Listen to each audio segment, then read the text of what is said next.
그냥 그 연출적인 감각, 그런 감각이 없는 목사가 그냥 예배 순수 짜듯이 짠 거하고 느낌이 완전히 달라요. 그러면 신학대학생들에게 평생 예배 순수 짜면서 목회해야 되는 거예요. 여러분 수련회 또 기획해야 되잖아요. 예? 추수감사 예배 특별 예배 드려야 될 거 아니에요. 크리스마스 특별 예배 드려야 될 거 아니에요. 부활절 예배 드려야 될 거 아니에요. 성검주 예배 드려야 될 거 아니에요. 그러면 신학대학 다닐 때 그런 편집이나 기획이나 연출이나 디자인에 대한 기본적인 것만 좀 배워놔도 그걸 평생 써먹잖아요. 만약에 우리 교회가 조금 성장해서 부목사님 한 분을 둔다면, 자, 이제 교인이 개척해서 한 150명 돼서 부목사 한 분을 두게 됐다. 여러분은 목회 어떤 파트에 부목사님을 두고 싶습니까? 신방 파트요? 그러면 그 목회 실패해요. 저는 그렇게 생각해요. 150명 같으면 목사님 혼자 신방해도 돼요. 그럼 어떤 파트에 두죠? 저는 차라리 기획력이 있고 행정력이 있고 연출 감각이 있는 부목사를 두고 싶어요. 그래서 모든 예배를 그 부목사에게 맡기는 거지. 자, 이번 주일날 저희 교회는 한 달에 한 번씩 온 세대 예배라고 세대 통합 예배를 드립니다. 부서 예배를 따로 드리지 않고 1, 2부 합쳐가지고 갓난아기부터 어른까지 다 같이 예배를 드리는데 한 달에 한 번씩 온 세대 예배를 기획하고 준비를 해야 돼요. 그게 부교육자들에게 맡기죠. 준비해보고. 굉장히 힘들어해요. 그것도 1년에 한 번이 아니고 매달 해야 되니까. 근데 그런 감각을 우리가 가질 수 있다면 단지 예배의 기능만이 아니라 그 예배 속에 어떤 기획의 감각, 연출의 감각을 조금만 넣을 수 있다면 예배가 훨씬 풍성하고 은혜로운 예배가 되잖아요. 어차피 복음을 담아서 복음을 전하는 것인데 그 예배의 순서가 처음부터 끝까지 하나의 흐름으로 쫙 갈 수만 있다면, 예? 한 호흡으로 흐트러짐이 없이 쫙 갈 수 있다면 멋있잖아요. 그렇잖아요? 자, 보세요. 자, 이제 다음 우리 장로님 나와서 대표 기도 하시겠습니다. 그 이제 목사님 자리에 들어가셨어. 장로님 그때 이제 자리에서 일어나셔. 일어나시고 뚜벅뚜벅 걸어 놓으셔. 그럼 교인들은 지금 뭐 하고 있습니까? 다 기도하려고 준비하고 있어. 언제 시작하지 기도 이거? 장로님 뚜벅뚜벅 걸어 나와. 그래가지고 이제 강성으로 와가지고는 또 마이크를 또 만져. 뭐 부시럭부시럭 하면서 만지고는 교인들은 벌써 아까부터 벌써 1, 2분 전부터 기도하려고 준비 다 하고 있는데 그러고 또 그런다. 자, 다 함께 고개 숙여 기도 드리겠습니다. 그리고 이제 기도를 시작한 거야. 그러면 예배 드린다고 앉아있는 사람이 김 빠져요, 안 빠져요? 김 빠지지. 그게 감각이 없는 거예요. 예배가 한 흐름으로 쫙 가야 되는데 왜 중간에 그렇게 자꾸 이상한 잡음이 들어오게 안 되는 거예요? 그게 감각이에요. 예배, 기도 순서 맡은 사람은 기도의 기능을 했으니까 문제없다고 볼 수 있지만 감각이 떨어지는 거예요. 네? 그런 거 하나하나가 우리를 살리고 죽이고 하는 거예요, 이제는 시대가. 자, 두 번째. 주장이나 논리를 넘어서 스토리 그렸습니다. 이게 무슨 이야기냐면, 왜 그 설교하기에 요즘 유행하는 게 그 스토리텔링 설교, 내러티브 설교라는 건 아시죠? 네? 내러티브, 이야기하듯이, 이렇게, 이야기하듯이. 네? 하나님이 여러분을 사랑하십니다. 하나님이 우리를 사랑하십니다. 이렇게 그러는 거는 이야기체가 아니고 하나의 어떤 선언체죠, 그죠? 그건 문어체란 말이에요. 근데 이걸 구어체로 바꿔보세요. 하나님이 여러분을 사랑하십니다. 이거는 문어체인데 이걸 구어체로 바꾸면 김집사님, 하나님이 김집사람을 사랑하신대요. 김집사야, 내가 너를 사랑해. 그렇게 이야기하면 느낌이 다르죠? 설교 듣는 사람 입장에서 이야기체로 바뀌었잖아요. 대화체로. 그렇죠? 그러니까 제가 권하고 싶은 것 중에 하나는 목사님들 어쨌든 뭐 앞으로 1년 남든 2년 남든 10년 남든 목회를 계속 하시고 설교를 하셔야 되지 않습니까? 동화책을 많이 읽으십시오. 동화책을 읽어보면 우리나라 말은 굉장히 전문화, 집중화를 넘어서 조화라는 말인데,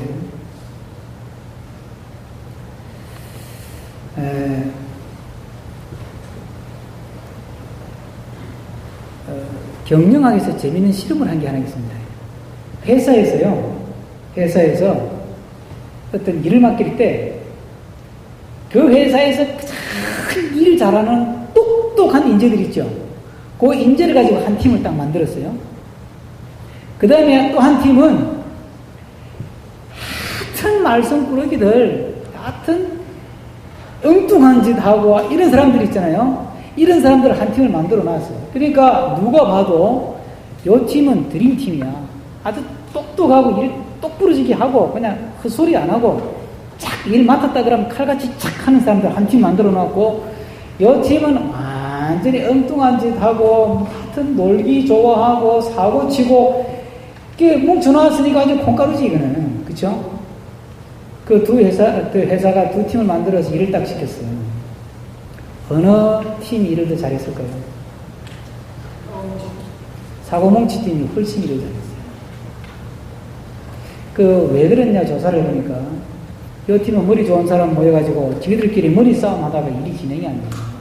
그런데 이 팀은 다 엉뚱한 사람들이 모이니까 뭐 택도 아닌 소리를 하고 아이디어를 내는데 희한한 아이디어를 내고 막 그러다 보니까 뭐 거기서 뭐가 하나 만들어지는 거예요. 그래서 그대로 했더니 이게 대박이 되거든요. 그런데 거기서 중요한 것은, 전문화보다 중요한 것은 그 엉뚱한 사람들이 모여서 이야기를 하는데 그걸 잘 조화를 만들어내는 사람이 있더라는 거예요. 어느 회사에서 인재를 채용하는데 요즘은 면접을 굉장히 심층 면접을 하지 않습니까? 그래서 심층 면접을 하는 방법 중에 하나가 그룹 면접을 합니다. 전에는 한 사람 들어와서 뭐 이렇게 물어보고 나가고 그랬잖아요. 이제는 그렇게 끝나질 않아요. 아예 10명 이제 신입사원 면접한 10명 모아놓고 그룹한테 과제를 하나 주는 거예요. 또 여기도 10명 모아놓고 그룹이 과제를 주는 거예요. 그러면 이제 하나 과제를 주면 이걸 해결하시라고 과제를 준단 말이에요.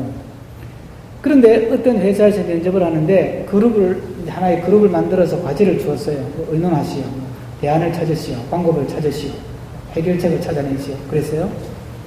그랬더니 그냥 모여 앉아 이야기를 하는데 머리 똑똑한 사람은 이제 마이크를 잡고 이래야 됩니다. 막 저래야 됩니다. 그러니까 저쪽에 한 명이 또 이래야 됩니다. 그거보다 이게 좋습니다. 그러고 막 자기 주장을 하는 거예요. 보니까 전부 다 막 너무너무 준비를 많이 해가지고 너무 훌륭한 아이디어를 많이 내는 거예요. 예? 그런데 그 사람 다 떨어졌어요. 누가 된 줄 아세요? 그 중에 한 사람은 아이디어를 낸 게 하나도 없어. 근데 그 사람이 됐어요.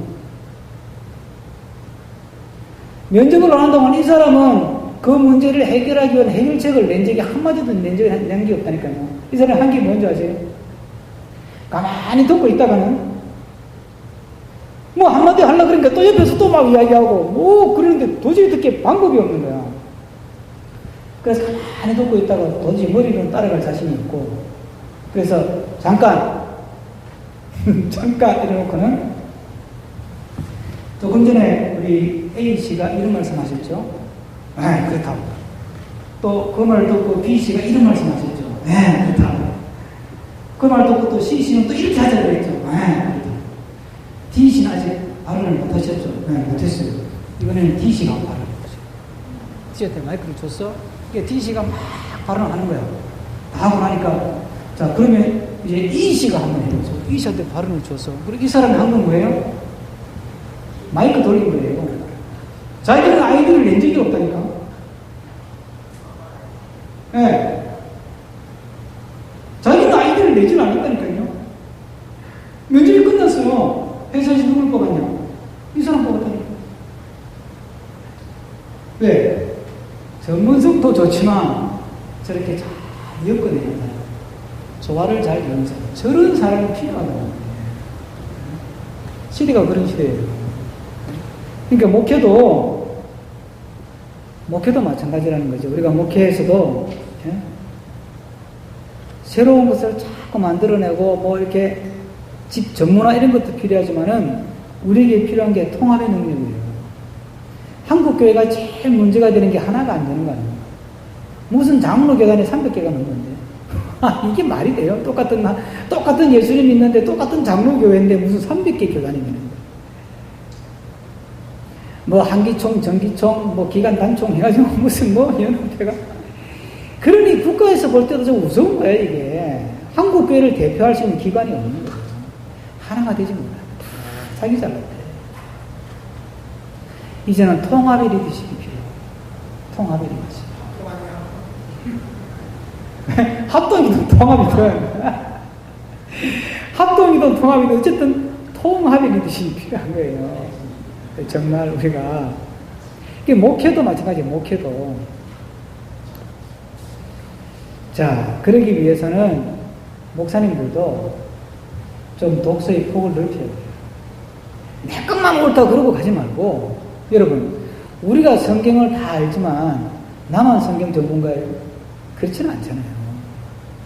예? 그렇지는 않고 나하고 생각이 좀 다르고 신학이 조금 달라도 예? 그게 아주 진리에서 벗어난 게 아니다면 그걸 좀 허용할 줄도 알아야 되잖아요. 예? 어떻게 나만 진리예요? 그럼 내가 하나님이지? 그럴 수는 없잖아요. 그럴 수는. 예? 그러니까 한국 교회가 이게 지금 신학적으로도 그렇고 연합운동이 이게 통합이 안 되고 이 조화가 안 되는 게 이게 문제라는 거죠. 교회 안에도 다양한 사람들이 있지 않습니까? 그 다양한 사람들을 잘 엮어낼 수 있는 그런 리더십이 교회 안에도 필요하고요. 그 다음 논리와 함께 공감을 했습니다. 이거 콜롬비아 대학에서 연구했는데요. 직업적으로 사회에서 성공한 사람들을 조사를 해보니까 아주 탁월한 능력이 있어서 성공한 사람은 15% 미만이더래요. 되게 이렇게 성공한 사람들의 85%는 어떤 능력이 뛰어나냐? 인간관계 능력이 뛰어난 거예요. 그러면 인간관계 능력이라는 게 뭐냐? 여기서 말하는 인간관계 능력은 다른 사람을 이해하고 다른 사람의 마음을 공감하는 능력이더라고요. 요즘 왜 그 사회적 지능, 뭐 공감 능력 이런 말 많이 하지 않습니까? 예?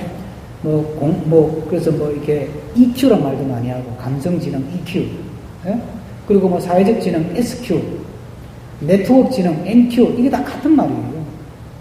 다른 사람들의 마음을 좀 잘 공감해주고 또 내 감정을 정확하게 표현하고 하는 공감하는 능력. 이게 사실 목회자도 우리도 교인들의 마음을 좀 이렇게 공감하는 능력이 필요해요. 우리 목회자들은 강대상에 서서 예배를 드리기 때문에 어떤 면에서 보면 교인들의 삶을 잘 이해를 못할 가능성이 많습니다. 좀 우리끼리 이야기니까 목회자들은 돈 버는 걸 쉽게 생각하는 경향이 많습니다. 우리가 돈을 많이 벌어서가 아니라 우리가 돈을 벌어본 적이 없기 때문에 목회자 중에서도 직장 생활을 하다가 목회하신 분들은 돈 버는 게 얼마나 어렵다는 걸 알아요. 그런데 고등학교 졸업하고 대학 해가지고 신학 공부해가 바로 목회하시는 분들은 되게 직장 생활하면서 한 달에 200~300만 원 월급 받는 게 얼마나 힘든지 잘 모릅니다. 그 11조 2~30만 원 내기 위해서요. 자존심 다 내려놔야 되고 별별 소리 다 듣고 그러면서 직장 생활하는 거예요. 구멍가게 하는 분들 손님들한테 별별 희한 소리 다 듣고 그거 다 받아주고 그러면서 돈 벌어서 11조 2~30만 원, 3~40만 원 하는 거예요. 그 돈이 정말 피눈물 나는 돈이에요. 교인들이 사회생활, 직장생활이 얼마나 어렵고 고통스럽다는 우리는 잘 이해를 못해요. 우리는 너무 쉽게 이야기를 하는 경우 그래서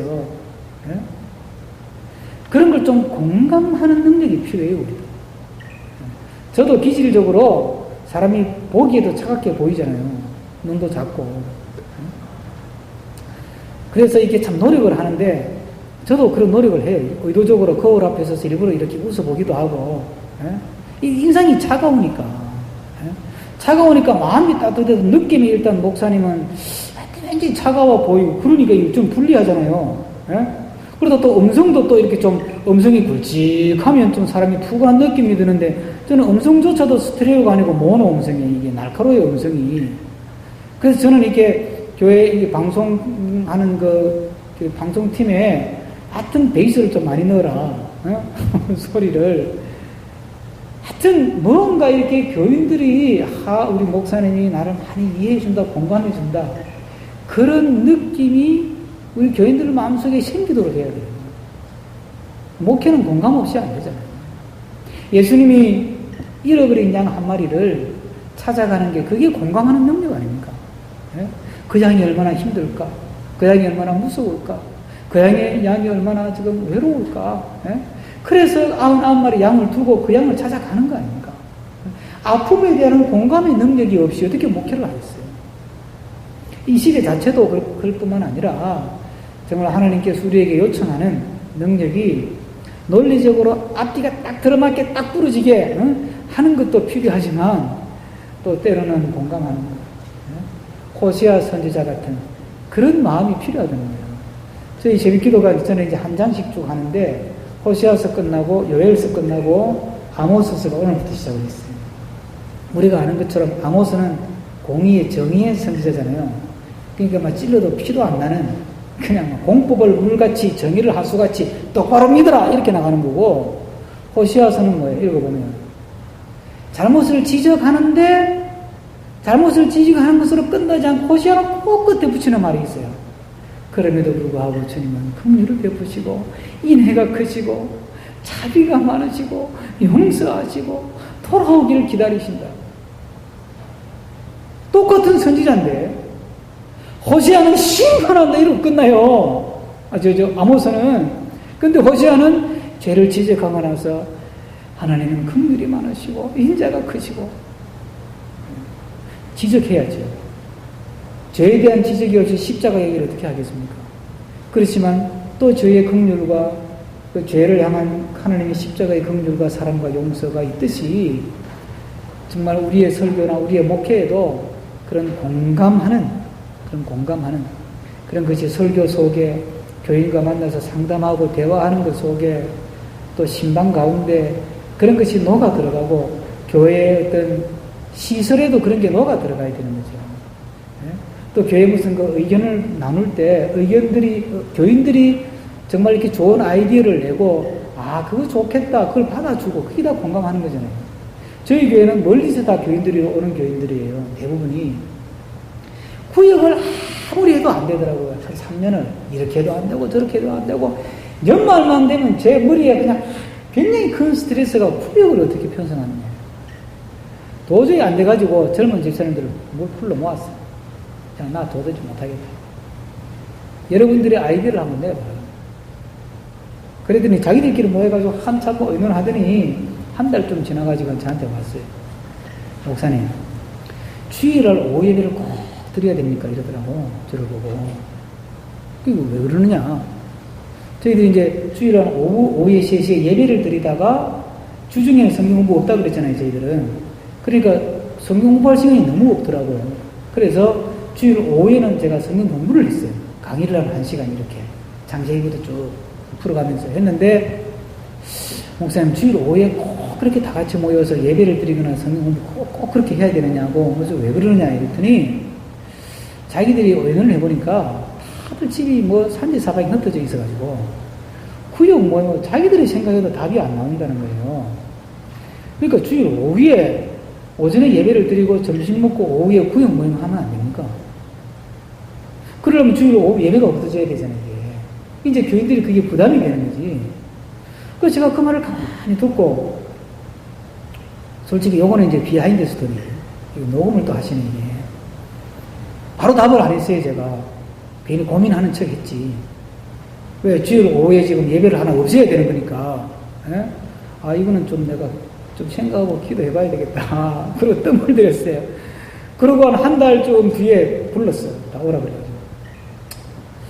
우리 교회 여러 가지 여건을 볼 때 예배를 하나 없애고 전체 집회를 하나 없애는 게 부담스럽다 나도. 부담스럽지만 여러분들의 의견이 그렇다니까 한번 실험적으로 한 1년 해보자. 제가 그렇게 얘기를 했어요. 그랬더니 얼굴이 확 펴지더라고. 그래서 그럼 이제 구역도 너희들이 짜라. 그래서 자기들이 이제 구역을 짰어요. 뭐 제비를 뽑고 뭐 해가지고 구역을 짰어요. 그러니까 작년부터 이제 주 오후에 1시 반부터 구역 모임을 합니다. 그거하고 교회 분위기가 확 달라졌어요. 교인들이 얼마나 재밌어 하는지. 1시 반부터 구역에 모여가지고 자기들끼리 이제 한 주간 있었던 이야기도 하고 그리고 공부 위주로 하면 안 되겠더라고요. 그래서 지난 주일 설교를 이번 주일날 제가 요약해서 내고 거기다가 질문을 3개를 딱 붙여. 함께 나눌 질문 해가지고 질문 3개를 딱 만들어서 주거든요. 그러니까 지난 주일 설교 들었던 걸 다시 한번 요약한 것을 읽고 그 질문 3개를 가지고 나누는 거죠. 그러니까 지난 주일날 들었던 거 기억하면서. 그러니까 특별히 어려운 게 없잖아요. 그러니까 너무너무 재밌어요. 그래서 작년에 1년 하니까 너무 효과가 좋아가지고 금년에 계속 지금 하고 있어요. 계속. 앞으로 계속 그렇게 가요. 그러니까 교인들이 목사님이 우리가 낸 의견을 받아줬다는 거예요. 우리가 흩어져서 사는데 구역 모임이 하기가 어려웠는데 그 목사님 우리를 이해해줬다.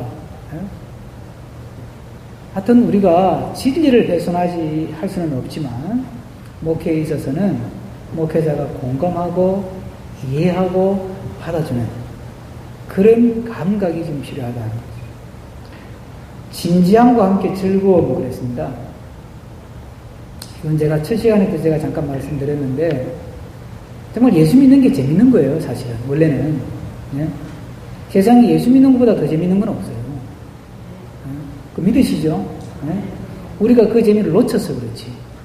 잃어버리고 잊어버려서 그렇지. 정말 기도하고 은혜 받고 성도의 교제를 나누고 이거보다 더 재밌는 건 세상에 없어요. 세상에 술 먹는 것도 재미있고 막걸리 마시는 것도 재미있고 영화 보는 것도 재미있고 게임하는 것도 재미있겠지만 정말 성령 안에서 은혜 받고 참 서로 찬양하고 서로 축복하고 성도의 교제를 나누고 말씀 통해 은혜 받고 이거보다 더 재미있는 게 어디 있습니까? 세상의 재미라는 건 다 감각적이고 정신적인 것이지만은 성령 안에서 우리가 은혜를 나누는 것은 전인격적이고 영적인 것을 나누는 것이기 때문에 굉장히 깊이 있는 것이고 이게 존재론적인 것이고 근원적인 것이기 때문에 이 재미와 바꿀 수 있는 게 없어요. 여러분 커피로 예를 들어봐도 삼박자 커피 좋지만 원두 커피 맛본 사람은 삼박자 커피 안 먹어요. 그렇죠? 이해가 되시죠? 예? 저는 음료수 잘 못 먹어요. 주면 제가 먹지. 신방 가서 주면 할 수 없이 먹습니다. 제가 광고를 했어요. 제가 가면 제발 음료수 내서 좀 마시라. 나는 생수가 제일 좋다. 근데 이왕이면 조금 목이 성대가 약하니까 미지근한 따뜻한 생수가 제일 좋다. 그런데도 한국 사람은 그래도 목사님이 오시는데 지금 물만 내놓는다 이거지. 그래서 자꾸 주스를 내놓는 거예요. 그러니까 또 그 성의를 생각해서 안 마실 수가 없잖아요. 저는 먹고 나면 그거 불편해요. 왜? 한 몇 년 전부터 생수를 먹기 시작했는데 물맛이 그렇게 좋아요, 저는 물은 옆에 있으면 하루 종일 1.8리터를 먹으라 그러는데 몸 건강을 생각하면 저는 1.8리터가 아니라 저는 한 통도 먹겠어. 예? 그 왜 이렇게 나무에서 따는 수액 그 고로시 물 있잖아요. 순천에 아주 제가 아끼는 후배 목사님 한 분 있어요. 구례에서 목회하다가 지금 이제 광주에서 지금 개척했는데 그 목사님이 구례 목회할 때 해마다 저한테 고로시 물을 보내줘요. 고로시 물을. 그 고로시 물을 그거 먹기가 힘들잖아요. 그거 오래 보관을 못 하더라고요. 그게 그 생물이라 냉장고에 넣고 2, 3일 만에 다 먹어야 돼 그거. 그 큰 통 2통 이걸. 그런데 다들 그거 먹는 걸 힘들어 하거든요. 근데 저는 한 잔에서 통 그거 다 먹어도 먹어요. 저는 물이 맛있어요. 예? 그게 물 맛을 보고 나면 음료수가 맛이 없어요. 은혜의 생수를 맛보고 나면 세상 재미가 맛이 없다니까. 정말 우리가 믿음 안에서 진지하게 예수님도 믿지만 그 은혜의 기쁨 이런 것도 같이 나눌 수 있어요. 근데 우리 복음적인 목사님들은 너무 진지해. 너무 진지하기만 해가지고 막 숨을 못 쉴 것 같아요. 그냥. 뭐 좀 교회가 좀 이렇게 기쁨도 있어야 되잖아요. 이런 예화가 있어요. 어떤 교인이 아기를 데리고 예배를 드렸어요. 근데 이 아기가 이제 뭐 유치원 다니는 애인데 얘는 뭐 진지한 게 없잖아요. 그러니까 교회에 와서 뭐 이렇게 찬송하고 뭐 그러니까 지는 재밌는 거야. 그래서 막 쳐다보고 막 웃고 막 생글생글하고 왔는데 이제 목사님이 다 같이 기도하겠습니다. 그리고 이제 기도하는 거예요. 이 집사님도 기도하려고 고개를 숙이는데 애를 슬쩍 보니까 애는 막 생글생글 웃고 막 빵긋빵긋 웃고 있는 거예요. 기도해. 예배 시간 무슨 말인데? 여러분 그거 아니에요. 기쁨이 없는 예배가 무슨 예배예요? 우리 장로교 전통은 경건을 강조하다 보니까 이 경건이 상당히 경직되고 딱딱하고 긴장되고 뭔가 이렇게 막 숨도 못 쉬고 그게 경건인 것처럼 생각하는데 그건 경건이 아니고 율법주의지. 구약시대에 이스라엘 백성들이 찬양하고 예배하는 모습이 어떤 거죠? 소고치며 춤추며 찬양하는. 네? 기쁨이 있잖아요. 기쁨이 막 있잖아요. 근데 이 장로교 전통이 이상하게 한국에 이게 유교하고 맞아떨어서 그렇게 됐는지 너무 딱딱하게 굳어있는 거예요.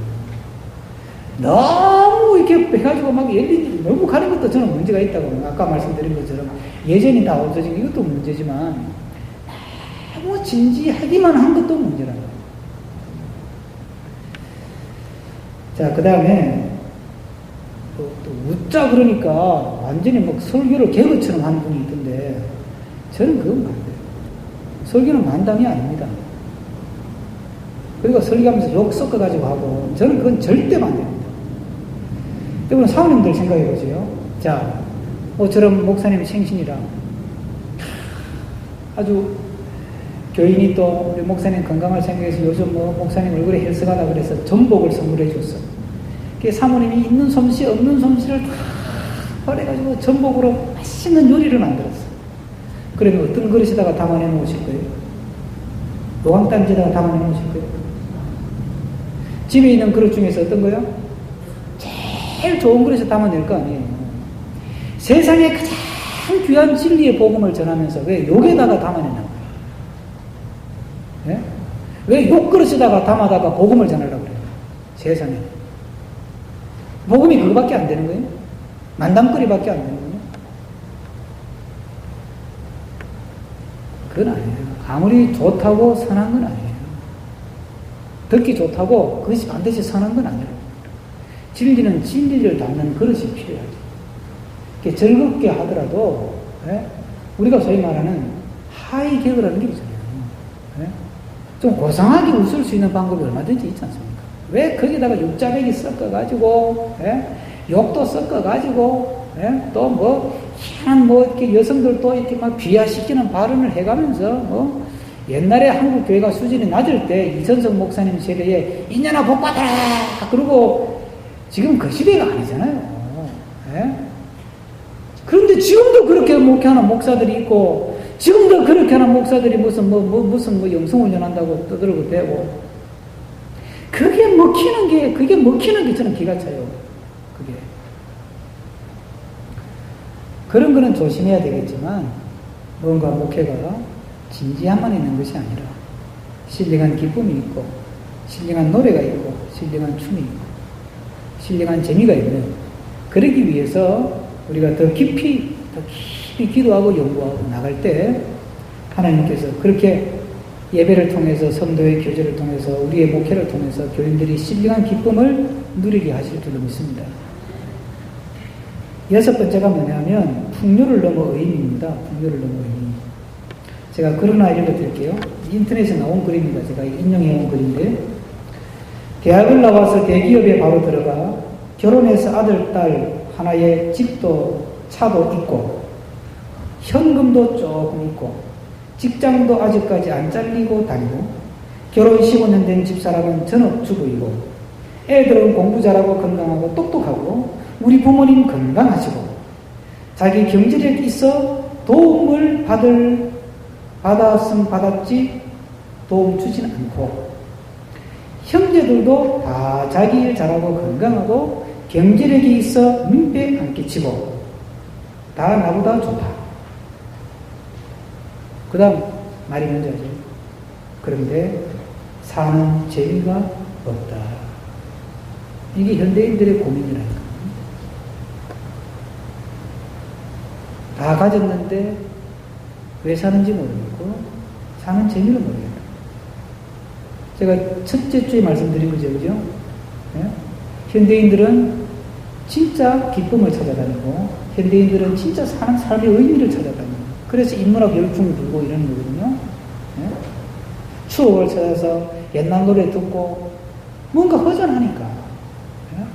조용필 쇼가요. 조용필 쇼가 잠실 경기장에서 하잖아요. 표를 팔기 시작하면 바로 매진이에요. 표 한 장에 제일 싼 게 7만 원이에요. 네? 저희들이 디너쇼 하잖아요. 호텔에서 표 한 장에 제일 싼 게 25만 원, 30만 원이에요. 그런데 왕판이에요. 사람들이 그만큼 뭔가 허전해서 마음을 달랠 것을 찾아다니는 거예요. 세상에 이 풍요로운 시대에 사람들은 그걸 찾아다닌다는 거예요. 교회가 그걸 줄 수 있잖아요. 교회가 안 주면 누가 줍니까? 전비에서 갔다 오면 또 허전해지는데. 그러니까 풍요를 넘어서 의미를 찾는데 우리 목회자들은 자꾸 풍요를 설교하는 거예요. 예수 믿으면 복 받고, 예수 믿으면 돈 잘 벌고, 예수 믿으면 성공하고, 병 고치고, 언제까지 그 소리만 할 거냐는 거예요.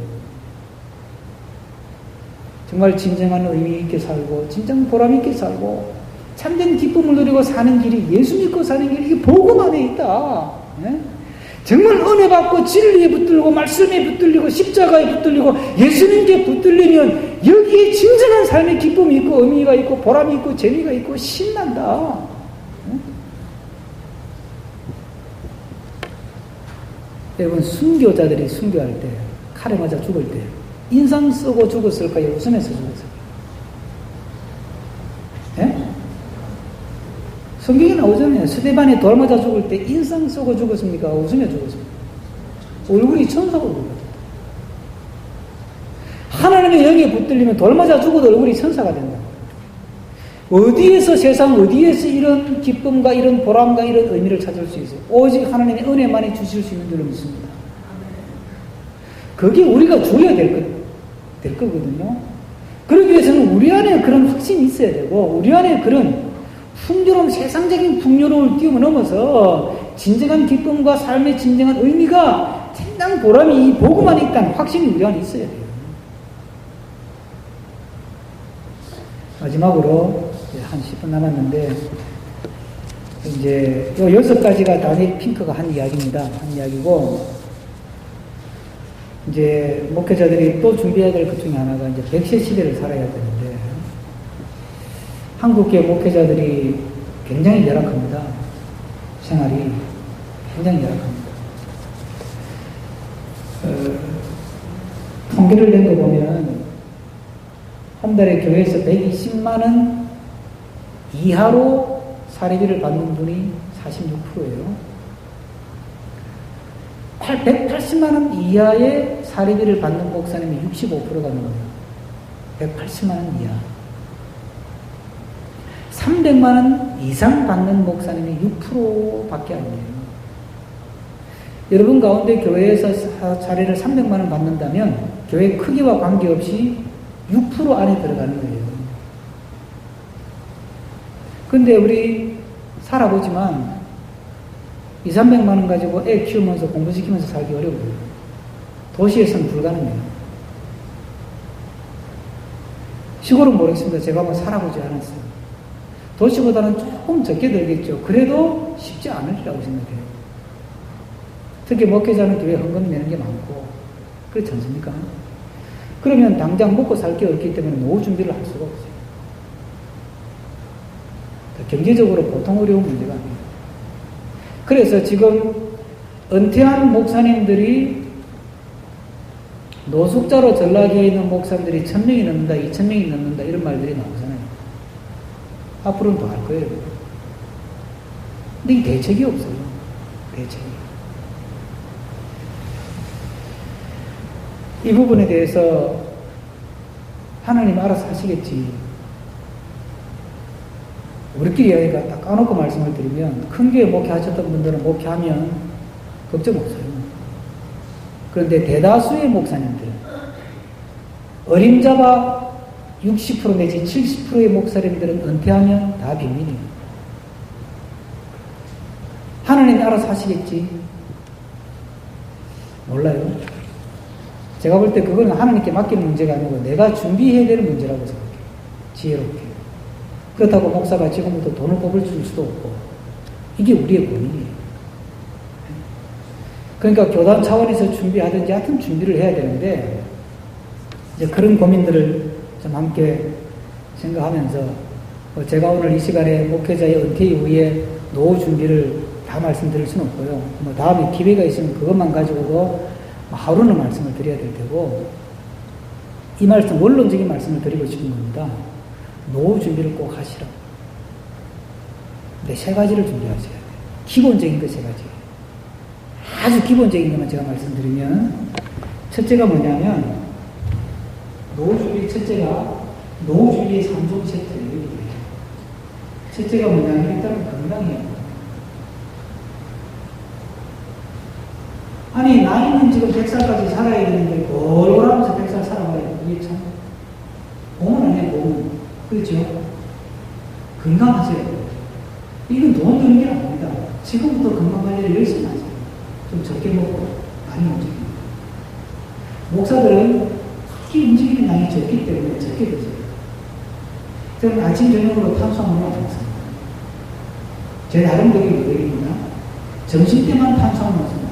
밥을 안 먹고 식사를 안 한다는 게 아니고 아침 저녁에는 야채, 과일 그리고 뭐 단백질은 뭐 좀 육류는 별로 안 좋아하니까 생선, 번잡하니까 달걀, 후라이 그런 정도가 아침 식사예요. 저녁도 그렇게 해요. 점심은 반드시 탄수화물, 쌀, 빵 뭐 이런 거 꼭 먹습니다. 왜 그러느냐? 제가 아는 의사 선생님, 내과 의사 선생님 저한테 가르쳐줍니다. 탄수화물을 먹어야 일을 해요.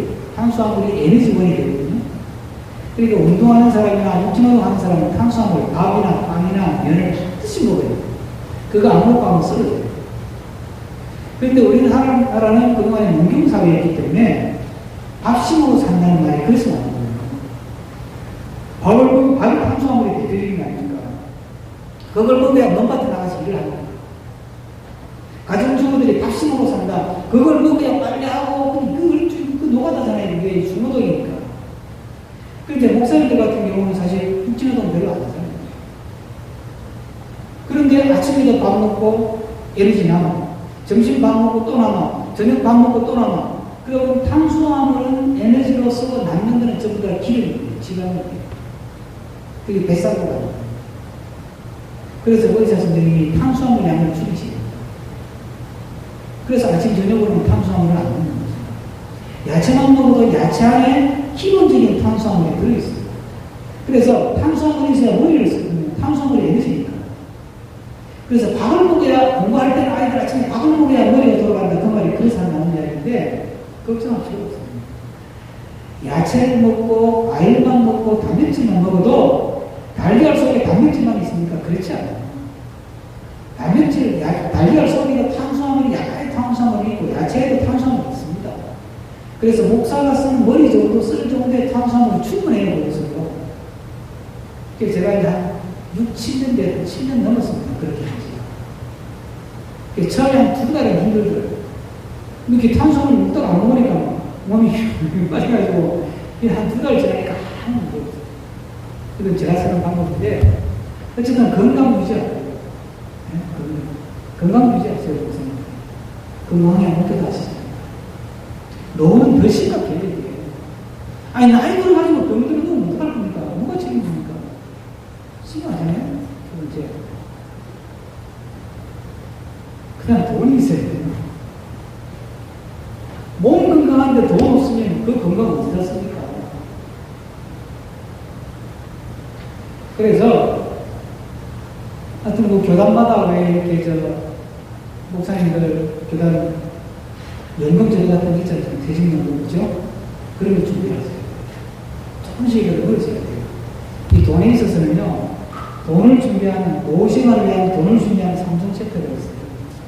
그리고 이제, 첫째가 국민연금, 둘째가 퇴직연금, 셋째가 개인연금. 이게 기본적인 3종 세트입니다. 아주 기본적인. 국민연금, 목사님들 안 드셨으면 드세요. 이게 10년은 넣어야 타요. 네? 그러니까, 하여튼, 여기 제가 너무 드신 분들은 어떻게 방법을 참, 그렇습니다. 어쨌든, 10년은 넣어야 타고 60 이상 돼야 좋아요. 그렇게 빨리 들을수록 좋은 거예요. 그리고, 뭐, 많이 넣으면 뭐 손해다 그런 말이 있는데 제가 다 공부해봤어요. 아무리 손해를 봐도 국민연금만큼 이자율이 높은 상품이 없어요. 대한민국 전지에. 국민연금은요, 나라가 책임지는 거고요. 물가가 상승하잖아요. 물가 상승하는 만큼 이자율을 보존해 주는 게 국민연금 제도예요. 그렇기 때문에 국민연금은 아무리 못 받아도 이자율이 7%, 연일이 7%, 8%가 되는데요. 뭐, 목사님들은 이런 거 별로 공부를 안 하니까 연일이 7%, 8% 이게 얼마나 대단한 건지 모르시는데, 여러분들이 개인연금 있잖아요. 뭐, 보험사에 들든지, 은행에 들든지, 이런 거 들는 게 있잖아요. 이자율이 아무리 높아봐야 4%가 안 돼요. 절대 4%가 안 돼요. 될 수가 없어요. 국민연금 아무리 손해를 봐도 8%가 넘어요. 이보다 좋은 게 없어요. 목사님들, 하여튼 10년 넣을 수 있는 것들을 꼭 드세요. 제가 제일 부탁합니다. 꼭 드시고, 목사님하고 사모님 임의연금이라고 다 들 수 있어요. 사모님도 드시고. 꼭 드세요. 제일 부탁합니다. 뭐, 문의받은 재산 있는 건 안 하실 거 없죠. 두 번째, 퇴직연금이요. 이건 이제 총회가 안 나죠. 우리 목사들은 일반 사회는 대사가 아니고, 총회 연금 제도가 있는 교회는 그 총회 연금을 잘 관리하도록 지켜보면서 그 드세요. 총회 연금도 10년 이상, 20년 이상 넣어야 할 수 있거든요. 저는 총회 연금 일찍부터 들었습니다. 이거 모를 때 하나의 은혜로 들었고, 국민연금도 저는 들었어요. 하나의 은혜로. 제가 기관에 있다가 교회로 갔더니 교회가 총회연금을 안 넣어주고 국민연금을 넣어주더라고요. 왜 그러냐 그랬더니 총회연금 많이 넣어야 돼요. 국민연금 조금 넣으면 되니까. 그래서 이제 그 교회를 떠나서 제가 이제 교회를 개척했는데 아깝더라고 국민연금 넣은 게. 그래서 국민연금 계속 제가 넣었죠. 그리고 또 총회연금도 또 넣고. 그러다 보니까 저는 국민연금요, 제가 65세 되면요, 최소한 45만 원 받아요, 제가. 저희 집사람 임의연금을 넣었어요. 3년 전부터 넣으라고 끝까지 하여튼 지금 좀 금투라도 넣으라고 해가지고 저희 집사람도 한 20만 원 받아요. 그럼 요금만 해도 60만 원 나오잖아요. 국민연금만 해도. 퇴직연금요, 저 이대로 잘 가면요, 65세 은퇴해도 한 250만 원 받아요, 제가. 이것만 해도 살 수 있잖아요. 충분하죠, 그죠? 손 좋으면 용돈 줄 수 있겠지만 하면. 네? 제 자랑하는 게 아니고, 저도 이거 넣으려고 버벅거려요. 네? 그렇게 전화번호에서 넣는 거예요, 저도. 저희 사람 어저께도 저희 갔더니요, 연금하고 막 들어가는 거 쳐가지고 너무 많이 나간다고, 생각을 못하겠다고 난리예요. 그래도 넣으라고 했어요. 어쩌고 나서 애들한테 신시 안 지르면, 신시를 지게 될지 애가 내 신시 지게 그거 어떻게 하라고. 애가 또 이제 애 둘밖에 없는데 얘들이 한국에 살지 미국에 살지 어떻게 알아요? 큰아들은 지금 이민 간다는 거예요. 대한민국 못 살겠대. 키워놨더니 한다는 소리가. 그 외에 내가 넣을 수 있는 거 하여튼 뭐 넣는 거예요. 하여튼 억지로도 넣어야 돼요. 저를 못합니다. 뭐 빚내서 넣으라는 말은 못 드리겠지만 지금 조금 줄이세요. 자동차 좀 줄이시고. 예? 간식 조금 줄이시고. 지금 이렇게, 혹시 골프 치는 목사님이 있으면 정신 차리시고, 골프 하지 마시고, 이거 준비하시고, 노후 준비. 예? 은퇴하시고, 여러분, 70에 은퇴해도요, 최소한 20년 살아야 되고, 100살 같으면 30년 살아야 돼요. 꼭 준비하시길 부탁합니다. 그 다음에 세 번째가, 은퇴 준비의 3종 세트예요, 이거는. 세 번째가 2입니다, 2 있어야 됩니다. 몸 건강하고 돈 있는데 일 없으면 어떻게 사실 거예요? 뭐 하고 사실 거예요? 그러니까 지금부터 돈 안 드는 취미 생활을 준비하세요, 지금부터. 돈 안 드는 취미 생활. 돈 드는 취미 생활을 할 능력이 돼가지고 은퇴하고 골프 치러 다닐 수 있으면 다니세요만은 그럴 수 있는 목사님은 대한민국 전체의 목사님 중에서 5% 될까 말까고 대다수는 그 능력이 안 됩니다. 그럴 여건이 안 되고 또 덕도 안 되고 은혜도 안 되고 취미생활 지금부터 준비하십시오. 제일 좋기는 은퇴해서 선교지 다니면서 선교하고 또 약한 교회 다니면서 공짜로 부흥해주고 그렇게 살면 제일 좋죠.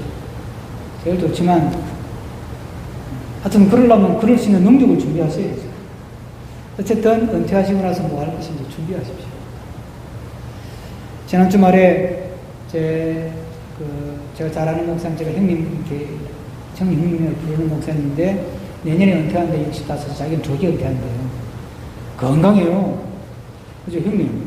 내년에 은퇴하면 형님 건강하고 형수님 건강한데 뭐하고 살 거예요? 준비했어요, 그랬더니. 그거 생각 안 해봤네, 이러더라고요. 내년에 은퇴하려면 그것도 준비하고 은퇴하라고 그랬어요. 아니, 목사님들은 설교하고 그렇게 살다가 갑자기 일 딱 끊어져 봐요. 그럼 괜히 말이지, 후임 목사 쪼아가지고 자꾸 교회 어지럽게 만든다니까? 심심하니까 와가지고 괜히. 떠났으면 깔끔하게 떠나야 되지. 그러니까 자기 일이 있어야 돼. 그 형님은 자기가 개척했어요. 개척해가지고 교회를 잘 했기 때문에 한 30년 가까이 했거든요. 그러니까 얼마나 애정이 가겠어. 그래서 제가 그랬지. 형님 은퇴하면 떠나요. 제발 붙어 있지 말고 교회 떠나요. 그렇게 괴롭히지 말고. 형님 일을 빨리 준비하라고. 그랬더니 한 가지는 준비했대. 뭘 준비했어요? 일주일에 이틀은 그 형수하고 도서관에 가서 공부하기로 했다. 그래서 형수님은 선생님 출신이니까 머리가 되는데 형님은 안 될 거예요.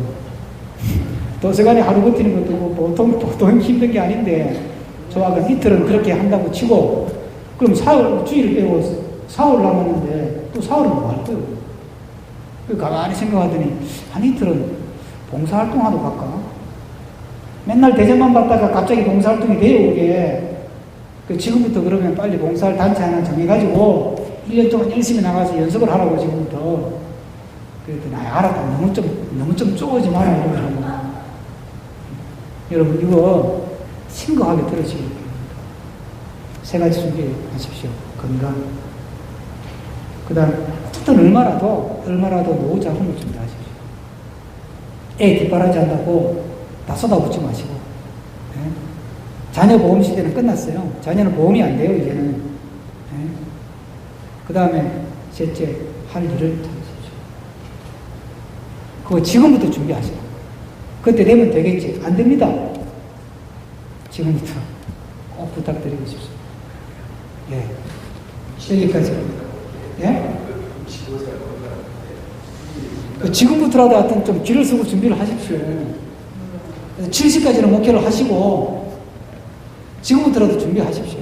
하시고, 부탁하겠습니다. 준비를 하시죠. 지금부터라도. 그럼요. 그러려면 준비가 되어 있어야 돼요. 제가 보니까 제가 관심이 있어서 이제 시간이 지나서 정리를 해야 되는데, 관심이 있어서 주변을 제가 살펴봤습니다. 이렇게 살펴보니까, 목사님이 은퇴할 때 이 준비를 안 하고 은퇴하신 분들은요, 자꾸 교회에 와가지고 후임 목사 시집살이를 시켜요. 갈 데가 없으니까. 원로 목사 막내 노래. 예배당에 매일 출근하는 거예요, 예배당에. 여러분 생각을 한번 해보시라고. 예? 시어머니가 매일 집에 출근하면 며느리가 살겠어요? 속 터지지. 거기다가 개척해가지고 30년, 40년 하신 분이 은퇴해가지고 원로 목사다 그러고 매일 원로 목사실에 출근을 해버리면 후임 목사가 어떻게 숨을 어떻게 쉬어요? 안 돼요. 절대 안 됩니다. 그 교회가 분란 일으키는 거예요. 이 준비가 안 되노니까 은퇴 후에 더 바빠야 돼요. 예? 그러려면 지금부터 준비하셔서 은퇴하시고 깔끔하게. 그래서 이 목사님들이 우리 목사님 목회도 참 훌륭하게 존경스럽게 잘하시는데 은퇴하시고 나니까 더 존경스럽네. 보고 싶다. 그래서 막 억지로라도 불러와서 한번 설교 시키도록 만들어. 그 정도가 되죠. 그렇게 될 줄로 믿습니다. 네, 기도하고 마치겠습니다.